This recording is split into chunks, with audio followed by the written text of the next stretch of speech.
Well, hi, and welcome everybody to day 4 of the 12 days of articles in review.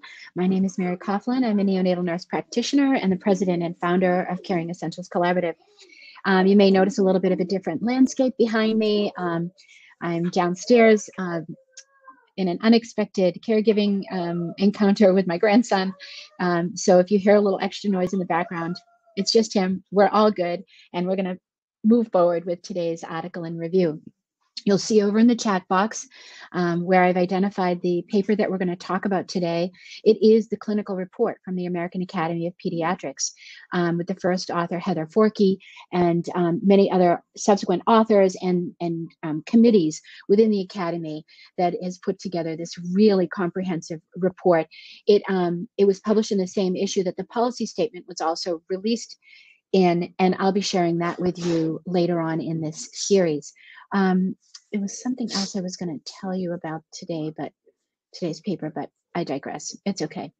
So this is an incredibly thorough clinical report, and it really pivots off of the paper that the Academy have published back in 2012 when they were first really kind of just making a stand really about toxic stress, how it deranges healthy development, and how pediatric professionals really are poised to mitigate, manage, and recognize and respond to these trauma experiences. And in that initial paper, the 2012 paper, is where they describe what they call the eco-biodevelopmental framework, which really now frames the science behind pediatrics, which is really cool. And the EBD framework looks at how the ecology of the developing infant, so the social ecology and the physical ecology, right, the environment, how that informs the child, how the child then adapts to those environments. Those adaptations impact the biology, right? So that's the eco and then the bio. The biology then adapts to whatever that environment presents from a stimuli perspective to the infant, whether it's reassurance, safety, connection, and that sort of thing, or isolation, insecurity, pain, whatever that does. The biology of that individual then adapts, and that informs the developmental trajectory. That's the D of the EBD framework. So this updated paper really pivots off of that, and there's just been so much additional research and information that informs now how we need to reevaluate and redesign how we engage and care for pediatric patients. And in this paper, the clinical report, the authors describe children as anyone from birth to 18 years of age. So this is a very comprehensive clinical report and has implications across the pediatric continuum, which includes neonates. So they provide a nice introduction and really set the stage for us to really understand, kind of from that 60,000 foot perspective, what is trauma. So trauma includes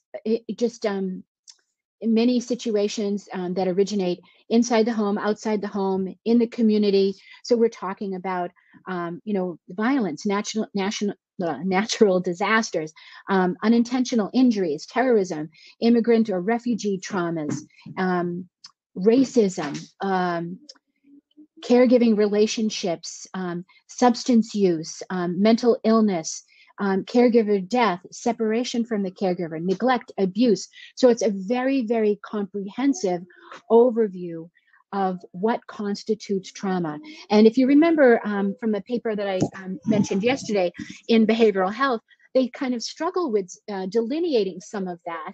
And that's another reason why I love what these guys have done in this paper, because they've really set the stage for us to recognize, medical trauma. Okay, yes, that makes sense then, that these experience separation from caregiver. Oh, maternal separation. Okay, so that's considered trauma. So they're really substantiating and giving us some clarity so that we can understand where are the opportunities then for us to mitigate and manage these trauma experiences. I love how they, really kind of highlight that pediatric clinicians are on that front line of caring for children and adolescents, right? For young children, for babies. I mean, we're right there partnering with parents. And that is a piece of this that they they talk about, empowering parents to really embrace that role of parenting. And also they give some strategies to help support parents in that role. Because again, as human beings, right, we all started out as children.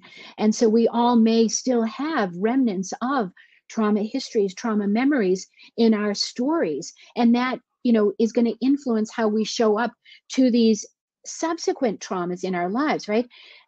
Medical traumatic experiences may trigger trauma memories within me because I may have a medical trauma history. So it's important for us to really understand the comprehensive nature of trauma and our opportunities to mitigate and manage it. Now, they specifically reference their definition of trauma-informed care from the National Child Traumatic Stress Network, which is an amazing organization. And they've basically taken what the SAMHSA organization, how they define trauma-informed care, and just, position it specifically for children. So the National Child Traumatic Stress Network defines medical trauma in which all parties involved, trauma-informed care is when all parties involved in the medical care of an individual assess, recognize, and respond to the effects of traumatic stress on children, caregivers, and healthcare providers. So there again, that comprehensive nature.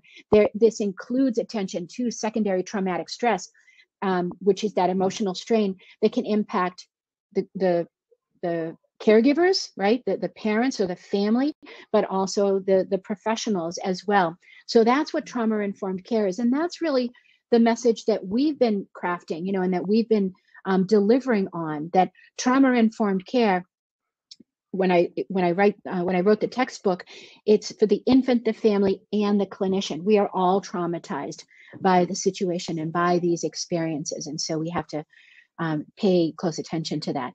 And then they also identify, much like what the SAMHSA does, right? They identify the importance of prevention. So that's number one, identification and assessment of trauma, responses to trauma, and recovery from trauma as a focus for all services. Okay.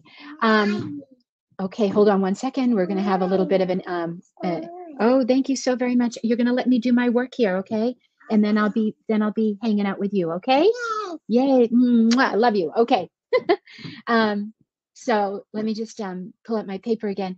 And so I think you're going to love this paper. It is open source, and you can see that I've got the DOI link there where you can get the paper directly. I absolutely recommend this. They lay out the steps and the important elements of becoming trauma-informed. And it begins with awareness, right? So, and I think that's, the information that they present at the beginning of the paper sets that stage, that we can understand that that pediatrics is not a trauma-free specialty, right? That we see children experience all degrees of trauma across the spectrum, which the Academy delineated in their introductory paragraph. It talks about the importance of safe, stable, and nurturing relationships as a foundation for child health and wellness, both physical and mental. They also talk about, and have this really cool graphic talking about stress responses. They talk about toxic stress and trauma, and they did this nice job of integrating. Excuse me one second, okay? And I appreciate your patience. I love you. I love you too, honey. All right. Oh, thank you. Let's just... Okay. Here you go. Here's your crayons. There you go. And there's your coloring book. And you go ahead right down there on the floor and you have fun. Okay? Yeah. Okay. And I think I'm going to show this, okay? Because it's a really cool graph, and you can see how they're bringing the information that we have about I just lost my train of thought. Polyvagal theory. And so they, is this working?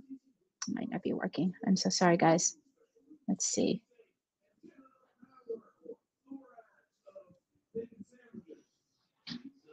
Yeah, I know.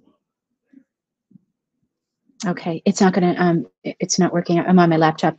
But again, it's an open access paper, but they talk about, the different stress responses, the hierarchical responses, right? So the most extreme response to stress, the most extreme presentation is the freeze response. And then they give some biology about what's happening behind the scenes when somebody freezes.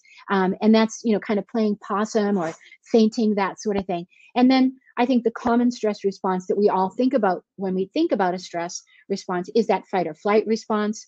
And then the final stress response is in the absence of stress, right? That's at affiliate. That's at, I'm going to reason with you. I'm going to rationalize with you.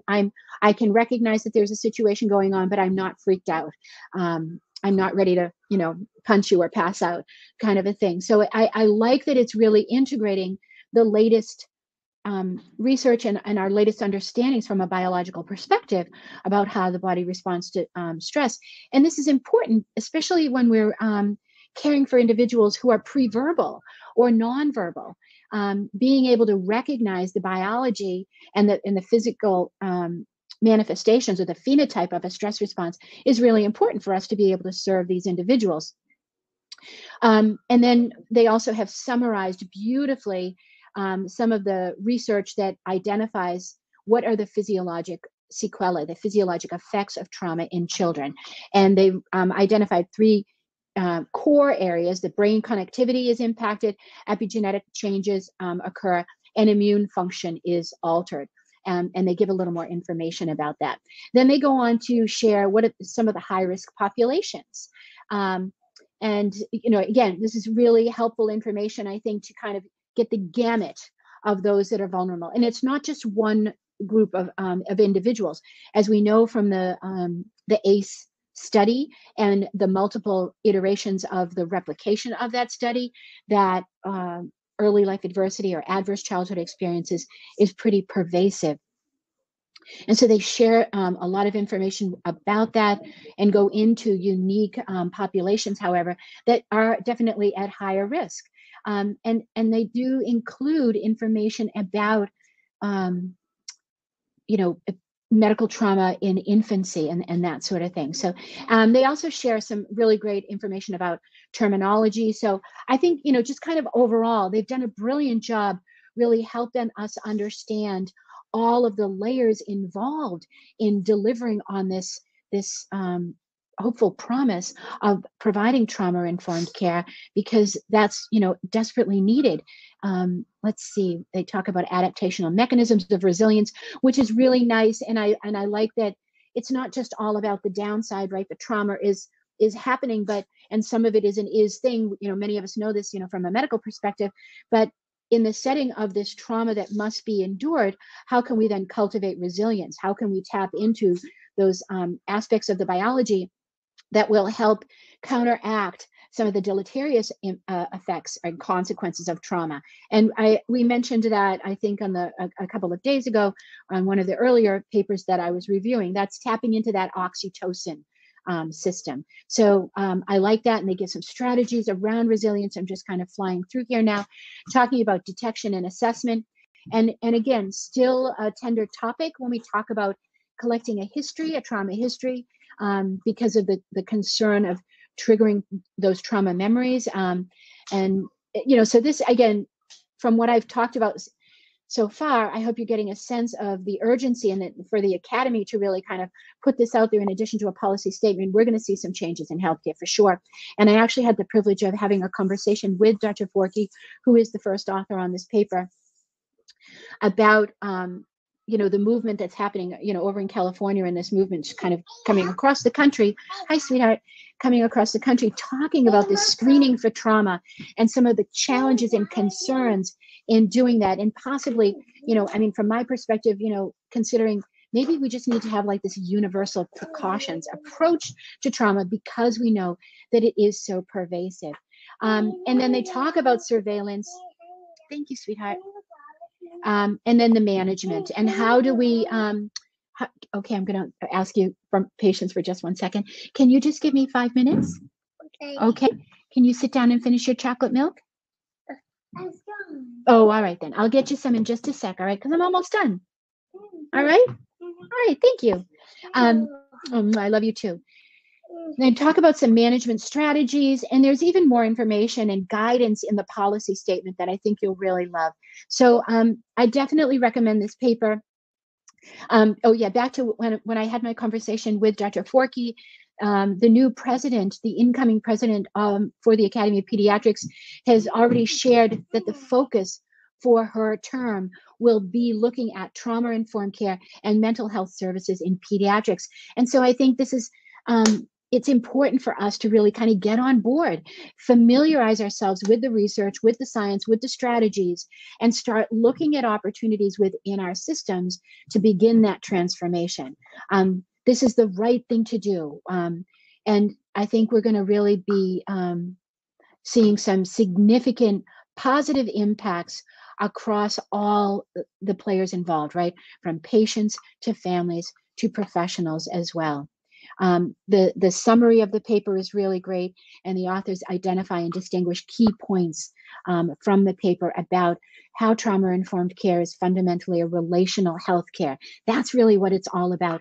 I alluded to this in my previous things. It's not about doing more. It's about how you show up. It's being more of your authentic self and cultivating those healing relationships with those that we serve and with each other. Let's see. Yep, that's it. So, and I like how they say it's really about integrating this relational model of care to prevent and mitigate the impact of trauma so that all members of the care team feel supported and valued. And that's an integral element of this trauma-informed care paradigm.